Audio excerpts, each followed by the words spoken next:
شیخ ابن باز سے مسئلہ پوچھا گیا، ایک عورت نے مسئلہ پوچھا کہ میرا شوہر نماز نہیں پڑھتا، کیا میں اپنے شوہر کے ساتھ بے نمازی شوہر کے ساتھ رہ سکتی ہوں یا نہیں؟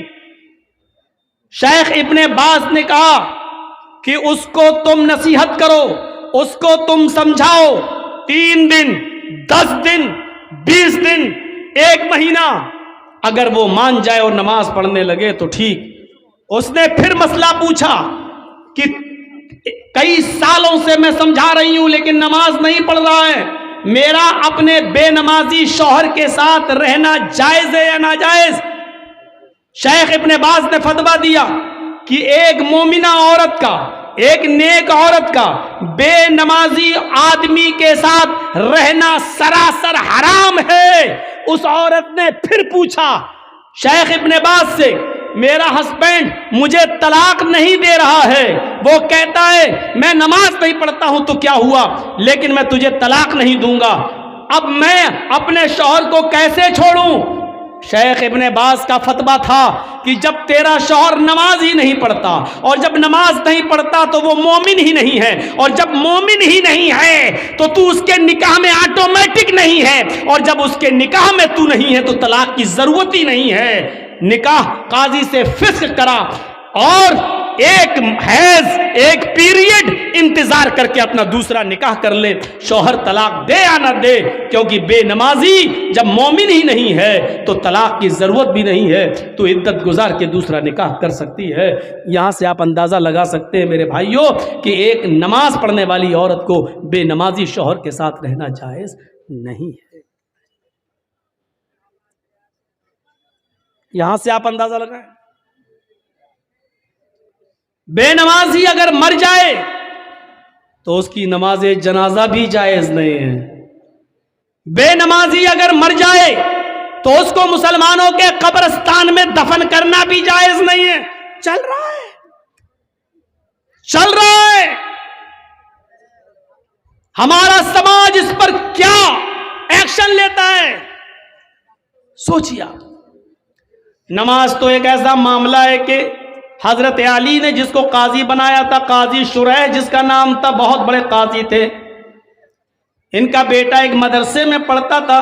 ایک بار یہ نائی کی دکان پہ گیا، نائی باربر حجام، بال بنوانے لگا، اسی بیچ عصر کی اذان ہو گئی، جب بال بنوا کے آیا تو جماعت ہو چکی تھی، سلام پھیر دیا، السلام علیکم ورحمۃ اللہ، یہ جلدی سے آیا، وضو بنایا، اور وضو بنانے کے بعد اس نے اکیلے نماز پڑھ لی، لیکن مدرسے کے ٹیچروں نے دیکھا کہ اس نے جماعت کے ساتھ نماز نہیں پڑھی، یہ بعد میں آیا اور اکیلے نماز پڑھ رہا۔ نماز پڑھی اس بچے نے لیکن بعد میں پڑھی، مدرسے کے ٹیچر نے، مدرسے کے استاذ نے قاضی صاحب کو لیٹر لکھا، قاضی صاحب آپ کے بیٹے نے نائی کی دکان پر بال بنوانے میں اتنا ٹائم لگا دیا کہ جب بال بنوا کر آیا تو عصر کی نماز کی جماعت ہو چکی تھی، اس نے بعد میں اکیلے نماز پڑھی ہے۔ مدرسے کا مینجمنٹ کمیٹی کیا سزا دے آپ متعین کریے، میں مدرسے کا مینجمنٹ کمیٹی کا ممبر ہوں، لیکن آپ قاضی ہیں، آپ بتائیے کہ آپ کے بیٹے کو کیا سزا دی جائے۔ قاضی صاحب نے جو سزا دی سنیے وہ کیا تھا، ایک موٹا ڈنڈا بھیجا اور ایک لیٹر لکھا، اور لیٹر میں لکھا ہوا تھا مدرسے کی مینجمنٹ کمیٹی کو یہ میں آرڈر دیتا ہوں کہ میرے بیٹے کو اس موٹے ڈنڈے سے اتنا مارو جب تک یہ ڈنڈا ٹوٹ کر 3 ٹکڑے نہ ہو جائے، اس وقت تک اس ڈنڈے سے میرے بیٹے کو پیٹتے رہو، جب یہ ڈنڈا 3 ٹکڑے ہو جائے تو میرے بیٹے کو پیٹنا چھوڑ دینا، اور اس کا کھانا پانی بند کر کے کمرے میں بند کر دینا۔ اگر وہ توبہ کر لے اور اقرار کرے کہ آئندہ میں کبھی اتنے تنگ وقت میں بال نہیں بنواؤں گا، یا کوئی تنگ وقت میں ٹائٹ شیڈیول میں نماز کا وقت قریب ہو تو میں کوئی دوسرا کام نہیں کروں گا، اگر اس بات کا اقرار کرے تو چھوڑ دینا، ورنہ بھوکا پیاسا اگر مرتا ہے تو مر جانے دینا۔ یہ قاضی کا فیصلہ ہے اپنے بیٹے کے بارے میں، قاضی شریح کا۔ ہم अपनी नौजवान नस्ल को एंड्रॉयड मोबाइल उनके हाथों में दे देते हैं और समझते हैं कि मेरा बेटा फजर में जमात के साथ नमाज पढ़ेगा। जो आपका बेटा रात के 12 बजे तक 2 GB मिलने वाले नेटवर्क को खत्म करने में रात गुजार देता हो, आप अपने उस बेटे से ये उम्मीद रखते हैं कि वो फजर की नमाज जमात के साथ अदा करेगा। इन सर्दियों की रातों में ऑनलाइन पढ़ाई के बहाने आपकी बेटियां मोबाइल इस्तेमाल करके व्हाट्सएप और फेसबुक यूज कर रही हैं और आप ये उम्मीद रखते हैं कि हमारी बेटियां बापर्दा और बाहया हो जाएंगी, नकाब लगाएंगी, खुशबू से पाक साफ रहकर बाजार में या अपने मैके या कहीं और जाएंगी। ये आप आज के इस दौर में उम्मीद लगा रहे हैं तो बेकार है। अगर आपने अपनी बेटी को एंड्रॉयड मोबाइल दे रखा है, फेसबुक और मैसेंजर और व्हाट्सएप अगर वो चला रही हैं, तो याद रखिएगा आप अपनी बेटी पर भरोसे के लायक नहीं हैं। आपकी नजर में आपकी बेटी कितनी पाक साफ हो, लेकिन आपको अपनी बेटी पर भरोसा नहीं करना चाहिए, एतमाद नहीं करना चाहिए, इसलिए कि व्हाट्सएप और मैसेंजर और फेसबुक चलाने वाली लड़की का एतबार नहीं किया जा सकता है। आज के इस दौर में जब हजरत आयशा सिद्दीका के ऊपर तोहमत लग सकती है, हजरत आयशा सिद्दीका इल्जाम से अपने आप को नहीं बचा सकती हैं, तो हमारी बेटियां उनसे ज्यादा पाक दामन तो नहीं है, हमारी बच्चियां उनसे ज्यादा नेक तो नहीं है। जब मुनाफिकों ने, झूठों ने, जब कजरुओं ने और दिल के गंदे लोगों ने अम्मा आयशा को नहीं छोड़ा, तो हमारी बेटियों को कैसे छोड़ेंगे?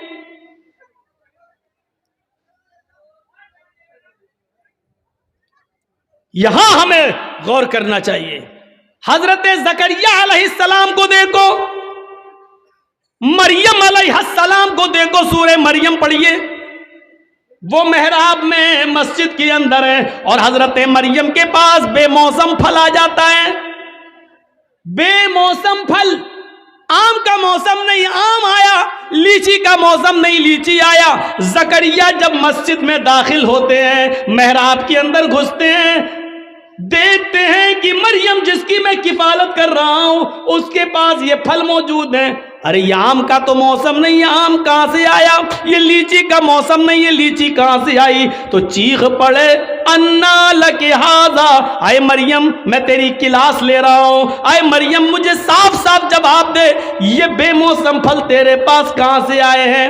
आम का मौसम नहीं आम देख रहा हूं, लीची का मौसम नहीं लीची देख रहा हूं, ये बेमौसम फल तेरे पास कहां से आए हैं? वो मरियम जिसकी पाक दामनी की गवाही अल्लाह ताला ने दी है कि हमने मरियम को बगैर शौहर के बेटा दिया, ईसा बगैर बाप के हमने पैदा किया, वो मरियम जिनके पाक और साफ होने का ऐलान अल्लाह ताला ने किया है, कुरान में जिनको पाक दामन बताया है, उस मरियम की क्लास जकरिया ले रहे हैं कि बता मेरी बेटी, ओ बता मेरे लख्ते जिगर, ये तेरे पास कहां से आया है? किस लड़के ने दिया है? कौन है जिससे तेरे कॉन्टेक्ट है, जिससे तेरे ताल्लुकात हैं? अल्लाह वाली थी, नेकी फरमा बरदार थी, अपने सरपरस्त को शर्मिंदा नहीं कर सकती थी, जिसने पाल पोस कर मुझे इतना बड़ा किया, उसकी इज्जत खाक में नहीं मिला सकती थी। कहने लगी आप मेरे ऊपर शक न करें, आए जकरिया मेरे ऊपर डाउट न करें, कालत हुआ मिन इंदिल्लाह, ये किसी लड़के की तरफ से नहीं बल्कि अल्लाह की तरफ से आया है, ये अल्लाह ने भेजा है, ये जन्नती फल है, कोई फरिश्ता देकर गया है, इसमें किसी लड़के का हाथ नहीं है। जब मरियम से पूछा जा सकता कि ये फल कहां से आया, तुम अपनी बेटियों से क्यों नहीं पूछ सकते ये मोबाइल तेरे पास कहां से आया? इसमें तो 10 रुपए का बैलेंस था, आज इसमें 3 महीने का नेट पैक कैसे पड़ा है? इसमें तो तेरी अम्मा और खाला का नंबर था, इसमें 5 नंबर और कहां से आए हैं? क्या आप अपनी बेटियों से ये सवाल नहीं कर सकते हो? तुम स्कूल तो ड्राइवर के साथ गई थी, फिर आई हो किसके साथ आई हो? अकेले कैसे आई हो? तुम्हारा भाई तुम्हें स्कूल छोड़ने गया था, फिर तुमने भाई का आने का इंतजार क्यों नहीं किया? अकेले कैसे चली आई हो? ये घर से किताब 3 लेके गई थी, ये 5 किताबें तुम्हारे पास कहां से आई है? ये सारे सवालात की जिम्मेदारी एक बाप की बनती है, जो अपनी बेटी से पूछे, अपनी औलाद से पूछे। और अगर तुम ऐसा नहीं कर सकते हो तो तैयार रहो, हमारी बेटियां कल आरएसएस के गुंडों से निकाह करने के लिए तैयार हैं, इसलिए कि ये प्लानिंग हो चुकी है कि मुस्लिम लड़कियों को स्कूलों में जगा दो और हिंदू लोगों से कह दिया गया खुल के प्यार करो, कोर्ट मैरिज करो, इनको निकाह के बंधन में बांधो और 2-4 बच्चे पैदा करके बच्चे अपने पास रख के औरत को दर दर की ठोकर खाने के लिए मजबूर कर दो, उसको निकाल दो। अगर आप अपनी बेटियों की निगरानी नहीं कर सकते हो तो तैयार रहो, आपकी बेटियां गैर मुस्लिमों के साथ निकाह करने के लिए तैयार हैं। 10,000 से ज्यादा एप्लीकेशनें कोर्ट में मौजूद हैं मुस्लिम लड़कियों की, जिसमें यह कहा गया है हमें अपनी मर्जी से हिंदू लड़कों के साथ निकाह करने के लिए तैयार हैं। मेरे माँ बाप रोकेंगे, इसलिए मुझे पुलिस प्रोडक्ट दिया जाए, प्रोडक्शन दिया जाए, सुरक्षा दी जाए। मेरे माँ बाप कोर्ट मैरिज के मौके पर मेरे लिए रुकावट बन सकते हैं। ये लड़कियों ने, मुस्लिम लड़कियों ने, कॉलेज की लड़कियों ने ये लिख कर दिया है। तैयार रहिए, अगर आप अपनी बेटियों के मोबाइल नहीं छीन सकते हो, उनसे सवाल जवाब नहीं कर सकते हो, तो फिर ये दिन देखने के लिए तैयार रहो कि आपकी बेटी मिसेस इदरीस, मिसेस असलम नहीं बनेगी, मिसेस खन्ना बनेगी, मिसेस रमेश बनेगी, मिसेस मनमोहन बनेगी, मिसेस फला बनेगी, ये बनेगी। इसके लिए तैयार रहो। जो कहना था कह दिया, बुरा लगना स्वाभाविक है, क्योंकि हक है, हक बुरा लगता ही है, कड़वी है, कड़वी चीज खराब होती ही है। इसलिए मैं माफी का चंदा नहीं मांगूंगा आपसे, स्वाभाविक चीज है, होना है। आपने पूछा नमाज पढ़ी कि नहीं पढ़ी, बेटे से पूछा। हमारे नबी ने तो ये कहा था ना, जब बच्चा 7 साल का हो जाए, बच्चे में लड़का लड़की दोनों शामिल है, जब बच्चा 7 साल का हो जाए नमाज पढ़ने का हुक्म दो, लेके जाओ। नहीं पढ़े कोई बात नहीं, कभी पढ़ेगा कभी छोड़ेगा, लेकिन जब 10 साल का हो जाए नमाज ना पढ़े तो उसको मार मार के ले जाओ, मार मार के नमाज की तरफ ले जाओ, पीटो। 10 साल के बाद लड़के को पीटना पड़ेगा, नमाज के लिए मारना पड़ेगा, सजा देना पड़ेगी आपको अपने बेटे को, क्योंकि वो 10 साल का हो चुका है। 10 साल के बाद बाप की जिम्मेदारी बनती है कि वो अपने बेटे को नमाज न पढ़ने पर मारे, पीटे और फिर मस्जिद में ले जाए। आपने किया ऐसा? मोबाइल चलाने की खुली इजाजत, चलाओ और बिगड़ो। काजी शुरैह ने जो फैसला किया उस फैसले को देखिए। हजरत उमर फारूक जब फजर की नमाज पढ़ाने के लिए खड़े हुए तो अबू लूलू ने, फिरोज नामी आदमी ने, किसी बात पर वो हजरत उमर से नाराज था, उसने खंजर में जहर बुझा लिया था और छिपकर बैठा हुआ था मिंबर के पास। हजरत उमर ने जू ही कहा अल्लाहु अकबर, फौरन उसने खंजर मार दिया। हजरत उमर फारूक के पेट में वो खंजर लगता है, उसने निकाला तो पेट थोड़ा सा फट जाता है, नाफ से लेकर जहां शर्मगाह होती है यहां तक जब उसने खंजर निकाला तो यहां तक पेट फट गया, खून का धारा बहने लगा। नमाजियों ने अबू लूलू को पकड़ना चाहा लेकिन वो भागने लगा। एक सहाबी ने अपनी चादर उसके ऊपर फेंकी जिससे उसका पैर उलझ गया, वो गिर गया। जब उसने देखा कि अब मैं पकड़ा जाऊंगा और बचूंगा नहीं, तो उसने वही जहर आलूद खंजर अपने पेट में मारकर खुदकुशी कर ली और मर गया। लेकिन हजरत उमर फारूक को जब होश आया तो उनको दूध पिलाया जा रहा था, दूध वो मुंह से पीते थे, पेट से बाहर निकल जाता था। शहद पिलाया गया तो शहद पेट से बाहर निकल गया। जो चीज खिलाई और पिलाई जा रही है वो मुंह से तो खिलाते थे लेकिन पेट से बाहर निकल जाती थी।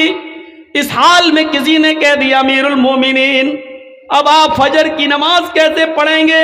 आप पहली रकात में थे और आपको खंजर मार दिया गया है, आप बेहोश होकर जमीन पे गिरे हैं और हालत आपकी है कि खाना पानी पेट में रुक नहीं रहा है, आप फजर की नमाज कैसे पढ़ेंगे? हजरत उमर ने कहा पढ़ूंगा, मेरी फजर की नमाज क्या अदा नहीं हुई है? कहा नहीं, पानी लाओ। वुजू बनाया, खड़े हो गए। लोगों ने कहा बैठ के पढ़ लो, कहने लगे नहीं नहीं अभी खड़े होने की ताकत है। खड़े होकर 2 रकात नमाज पढ़ी और नमाज पढ़ने के बाद फरमाया लोगों अगर ये हालत किसी और की हो जाए, खाना पानी भी पेट से निकलने लगे, इस हाल में भी अगर नमाज का टाइम हो जाए, नमाज का वक्त हो जाए और उस आदमी को होश हो तो नमाज इस हाल में भी पढ़ना पड़ेगी। अगर इस हाल में होश है, पेट फट जाने के बावजूद, खाना पानी पेट से निकलने के बावजूद अगर होश है और नमाज नहीं पढ़ता है तो ला हज़्ज़ा फिल इस्लामी लिमन तरक अस्सलाह, तो ऐसे आदमी का इस्लाम में कोई हिस्सा नहीं है। इस हाल में नमाज ना पढ़े तो इस्लाम में हिस्सा नहीं है। जो तंदुरुस्ती में नमाज ना पढ़े वो मुसलमान बना बैठा है। कितने बड़े कभी किसी को खड़ा करके पूछो क्या नाम है, ज़ियाउल हक, हक की रोशनी। अच्छा नमाज पढ़ी थी ईशा की? नहीं मौलाना साहब। ज़ियाउल हक नमाज पढ़ी? नहीं। इस हाल में नमाज माफ नहीं है। नमाज तो है ही नहीं माफ। जर्जी साहब को मोदी के योगी के कुछ गुंडे पकड़ लें, कुर्सी पे लेके हाथ पैर बांध दें, इसी बीच अजान की आवाज आ रही हो, अल्लाहु अकबर अल्लाहु अकबर। जर्जी साहब एक बार कहेंगे साहब लिंचिंग करने वालों मुझे मार रहे हो मार देना, लेकिन मुझे 2 रकात नमाज पढ़ लेने दो। छोड़ते हैं तो ठीक, नहीं छोड़ते हैं तो कुर्सी पर बंदे बंदे हमें नमाज पढ़ना पड़ेगी। वुजू के लिए पानी दे दो, नहीं देते हैं तो नियत से वुजू करना पड़ेगा। अल्लाह वुजू के लिए पानी नहीं है, मैंने वुजू की नियत कर ली है, ये वुजू की नियत ही हमारे लिए वुजू होगी। उनसे कहा जाएगा कि साहब मेरा चेहरा किबले की तरफ कर दो, अगर वो करते हैं तो ठीक है, नहीं करते हैं तो नियत करना पड़ेगी। हाँ मेरा चेहरा खुला होता तो किबले की तरफ करता, लेकिन मैं बंधा हुआ हूं इसलिए मैं इसी तरफ रुक करके नमाज पढ़ रहा हूं। आय अल्लाह तू किसी किबले का मोहताज तो नहीं है, तू मेरी दिल की नियत अच्छी तरीके से जानता है। लैसल बिर्रन तुवल्लु वुजूहकुम क़िबलल मशरिक़ मगरिब, ये आयत आपके जहन में आनी चाहिए। लेकिन नमाज इस वक्त भी पढ़ना पड़ेगी। किबले की तरफ चेहरा नहीं है कोई बात नहीं, जहां तुम्हारा चेहरा है उस तरफ कर लो। अल्लाहु अकबर कहकर हाथ नहीं उठ रहे बन रहे हैं तो जबान से अल्लाहु अकबर कह लो।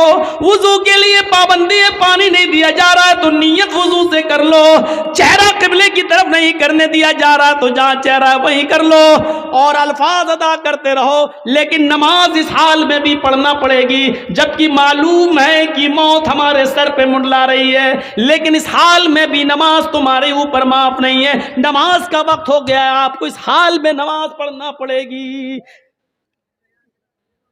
ये सख्ती है इस्लाम में, लेकिन नरमी भी तो है। वुजू के लिए पानी नहीं मिल रहा तो ये नहीं कहा गया नहीं रस्सी तोड़ो कुर्सी तोड़ो लेकिन लाओ पानी, नहीं नहीं है, नियत कर लो। ये आसानी भी तो है, किबले की तरफ चेहरा नहीं करने दिया जा रहा, कोई बात नहीं, जहां चेहरा उसी तरफ रुक करके नमाज पढ़ो। हाथ नहीं उठ रहे कोई बात नहीं, ऐसे ही पढ़ो, जबान से जुमले अदा करो लेकिन करो।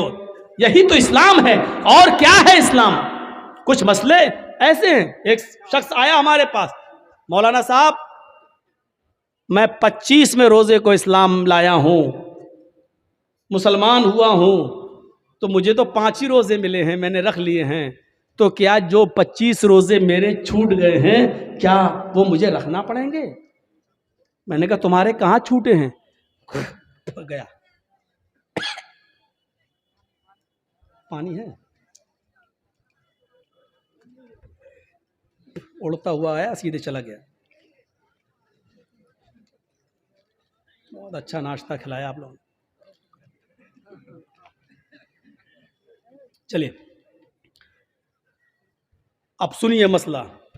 एक शख्स 25 तारीख को 25वें रोजे को इस्लाम लाता है। मान लीजिए कोई गैर मुस्लिम है, हिंदू है, ईसाई है, क्रिश्चियन है, यहूदी है, जैनी है, 25 रोजे को अगर मुसलमान होता है तो क्या 25वां रोज़ा मुसलमान हुआ, 25 छूट गए, 24 रोज़े छूट गए, تو اب اس کو کتنے مل رہے ہیں؟ 25, 26, 27, 28, 29 اور 30 کا چاند ہوا تو 30, 5-6 روزے مل رہے ہیں.